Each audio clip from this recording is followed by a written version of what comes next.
शेतकऱ्यांचा long march मुंबईच्या दिशेने निघालाय। सरकारकडून मोर्चाची दडपशाही सुरू असल्याचा आरोप करण्यात येतोय।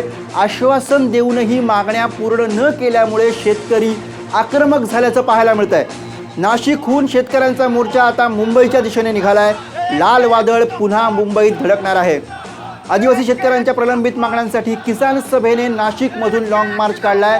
या लॉंग मार्चमध्ये मोठ्या प्रमाणात आदिवासी शेतकरी सहभागी झाले आहेत। हा लॉंग मार्च निघू नये यासाठी सरकारकडून दडपशाही केली जात असल्याचा आरोप आता आंदोलक करतायत। दरम्यान या लॉंग मार्चमुळे आता मुंबई नाका परिसरामध्ये मोठ्या प्रमाणावर वाहतुकीची कोंडी झाली आहे। या क्षणाची ही मोठी अपडेट नाशिकमधून शेतकऱ्यांच्या लॉंग मार्चला सुरुवात झालेली आहे आणि मुंबईच्या दिशेने आता या आंदोलकांनी कूच करण्यास सुरुवात केली आहे।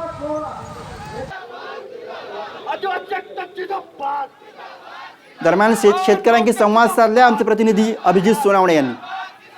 शेतकऱ्यांचा नाशिक ते मुंबई किसान लॉंग मार्च आता मुंबईच्या दिशेने निघायला सज्ज झाला आहे। अगदी काही वेळातच हे सर्व शेतकरी आता पुन्हा एकदा मुंबईच्या दिशेने कूच करतात। या शेतकऱ्यांच्या नेमक्या मागण्या काय आहेत, त्यांचे प्रश्न काय आहेत, त्यांच्या समस्या काय आहेत हे आपण जाणून घेऊया। शासनाने फक्त आश्वासनं दिलेत। आज नाशिक जिल्ह्यामध्ये अशी परिस्थिती आहे का 12,000 वन दावे मंजूर झाले, परंतु हे 2010 पासूनचे 12,000 दावे चालू वर्षी एकही दावा त्यांनी पात्र केलेला नाही। सरकारनं महाराष्ट्रामध्ये कर्जमाफीची घोषणा केली आणि गेली 2 वर्ष झाली ह्या घोषणेला, तरी पण आजपर्यंत महाराष्ट्रामधल्या शेतकऱ्याला अजून तरी कर्जमाफी झालेली नाही। आणि आम्ही मराठवाड्यामधून, आम्ही परभणी जिल्ह्यामधून येतो, तर आमच्या मराठवाड्यामध्ये यावेळेस दुष्काळ आहे आणि अशा दुष्काळामध्ये दुहेरी संकटामध्ये शेतकरी अडकलेला आहे।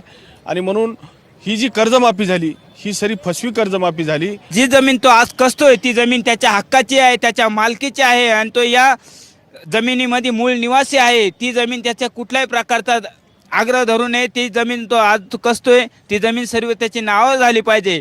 याही वेळेस या सरकारने केली नाही किंवा लॉंग मार्च जरी रोखण्याचा प्रयत्न केला तर आम्ही आहे त्या जागेवर बसून जोपर्यंत आमचा प्रश्न निकाली लागत नाही, जीव जायची जरी वेळ आली, गोळ्या खायची जरी वेळ आली तरी आम्ही मागे हटणार नाही। हा सरकारला आमचा इशारा आहे। सरकार या शेतकऱ्यांना न्याय देणार का, सरकार या शेतकऱ्यांच्या मागण्या पूर्ण करणार का, हेच पाहणं आता महत्त्वाचं ठरणार आहे।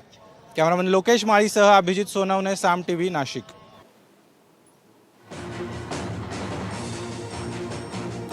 तर या क्षणाची ही मोठी अपडेट नाशिकमधून शेतकऱ्यांचं लाल वादळ मुंबईच्या दिशेने निघाले। पुन्हा एकदा लाल वादळ मुंबईमध्ये येऊन धडकणार आहे।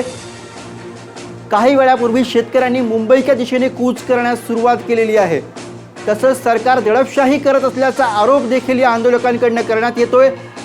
शेतकऱ्यांनी मुंबईच्या दिशेने कूच केल्यामुळे मुंबई नाका परिसरामध्ये मोठ्या प्रमाणावर वाहतुकीची कोंडी झाल्याचं देखील पाहायला मिळतंय।